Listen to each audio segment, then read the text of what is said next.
So can you tell me a little bit about what happened today? Oh, I was lifting something and I was turning around while I lifted it and I just felt a bit uncomfortable at the time, and then it just got quite bad after that. Okay. And now it's just really sore. Okay, alright, so you didn't actually fall on the floor, you've just lain down yourself? No, I just lay down. Okay, alright, great. Well, my offsider has already taken some odds of carrying going on, so now we're just going to carry on with a verbal and physical assessment of her. Okay, so are you, just initially, are you allergic to any medication? No. Okay, and do you have any regular medications that you take? No, I don't. You don't? Okay. And what about a past medical history? Have you had any medical history that I need to be aware of? No. No. Okay. Have you ever had any surgery on your back or any surgery? No surgery on the back, no. Okay. Have you ever had a problem with your back before? No. Okay, alright. And in terms of pain, just lying there at the moment, what would you say your pain is out of 10? Like a 5. Okay, alright. So what I'm going to do is, first of all, I'm just going to put this chair here and I'll get you to pop your legs up on it so you're feeling it, just to take the weight off your back while we're having a chat.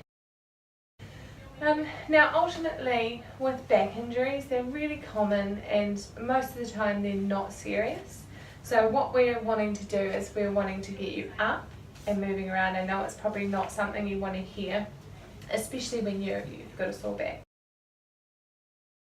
Good. So initially, where our concerns with back pain, there can be many different causes for back pain. These include musculoskeletal issues. Sciatica can be a really painful one. Tumours can spread to the spine.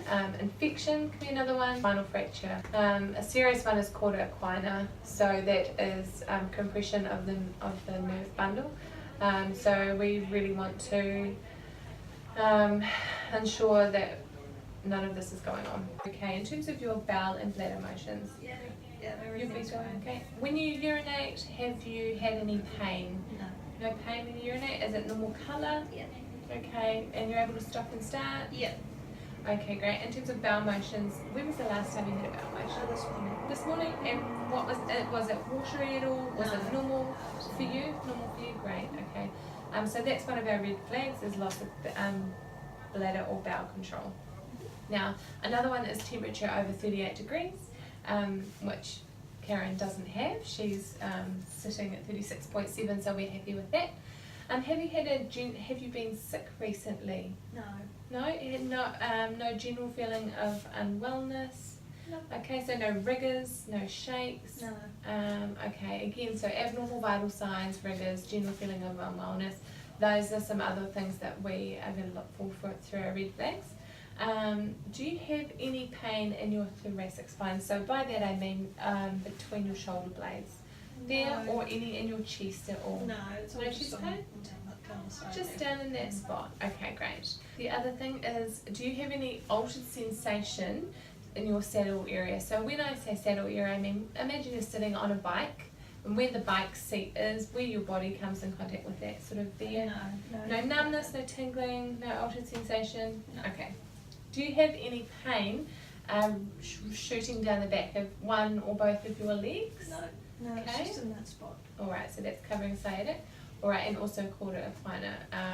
And in terms of being able to walk, when you experienced that pain, were you still able to walk and lie yourself down, or did you have to... Yeah, no, I could still walk around. I just was more comfortable lying down. Okay, great. Alright, cool. So we've covered up our red flags. So I'm happy that I can carry on with examining Karen and just really encouraging her to move. Other options that we may want to consider looking at are things like a history of cancer, obviously spreading to the spine, other than skin cancer, if our patient is immunocompromised and taking any steroids, but we're happy that Karen's not on any medications. Worsening pain, especially when lying down or at night. Recent unplanned weight loss, pain radiating down, or altered sensation or power in either of her legs, osteoporosis or IV drug use. So now what I want you to do, before I get you to move, the other thing I do want to do is just have a feel and a listen of your stomach. Are you happy for me to do that? Yeah. Okay, great. So we're just going to auscultate Karen's abdomen. We're just checking for any hard masses that we can feel, and I'm also going to be listening for any bowel sounds. So I want to know that there's gas sounds still happening, which means that we've still got peristalsis happening, and we've still got movement in the abdomen. So I'm just going to listen. Alright, so before I get you to move, I just want to feel, I'm also going to feel for a pedal pulse on both sides. For me, I'm just going to run my hands down your legs on both sides. So can you just tell me, can you feel that?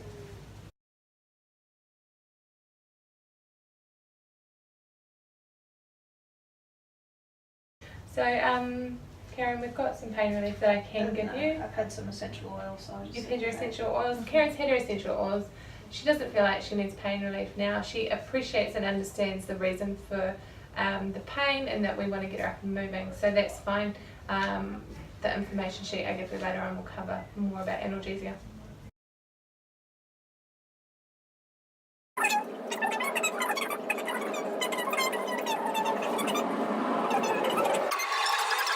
Good job. So what I'm going to do is I'm just going to have a look at Karen's back, and what I want to do is check for any redness or swelling. I want to see if there's any, or feel for any muscle spasm. Now, did you say it was this side, Karen, that was sore? Okay. Yeah. So we can't see any swelling or redness. I can't see any spasming muscles at this stage. I also want to just do a quick check of your kidney.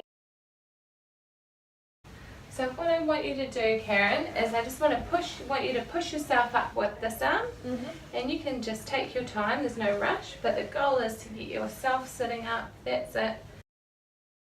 Obviously, we don't want to rush our patient. You can take your time with this, but they do need to be getting themselves up and moving. So we also want you to stand up, so if you can, and I can help you with this if you're alright.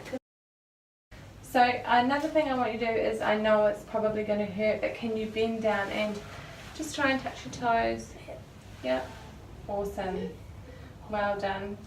Okay, so no shooting pain down your back there? No. That's right. What I've got is this patient information sheet that I'm going to give to Karen. This is going to tell, just fill her in about the red flags and what to look for. If you do experience any of those, call us on 111. Okay. Otherwise, if you have any other symptoms or it's not getting better, or you would just like to go see your GP or your physio, they can help you if you'd like some further advice or assistance. Okay. There's also a healthline that you can ring number on there. There's a wee bit of information around analgesia and how it works in terms of ladder, stepping into it, and also a little bit about the condition itself and just the prevalence that lower back pain has, and that ultimately the best thing for you is to get moving. So we want you to be doing about 20 minutes of exercise, walking a day as a goal, and ultimately you want to get back into your normal active routine as quickly as possible. Okay.